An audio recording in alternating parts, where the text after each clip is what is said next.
We want justice, এই কথাটা বলে আমরা গত 10 দিন ধরে সবাই রাস্তায় নেমেছি একটা বিচার পাওয়ার জন্য।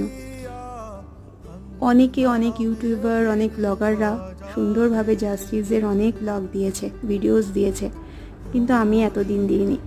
আজ 10 দিন পর আমি দিচ্ছি, কারণ এতদিন আমি ভাবছিলাম সবাই যখন এত পুরো দেশ জুড়ে যখন আমরা রাস্তায় নেমেছি হয়তো বিচার খুব তাড়াতাড়ি হবে, কিন্তু না, আজ হয়ে গেল 10 দিন আরজি করের ব্যাপারে কোনো বিচারই পাওয়া যায়নি।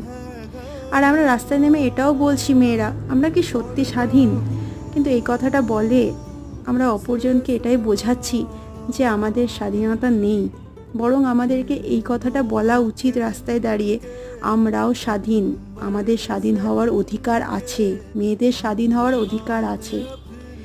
যাই হোক, আজকে তো 10 দিন হয়ে গেল, আশা করছি এর বিচার পাবে, প্রত্যেকটা মেয়ে স্বাধীনতা পাবে।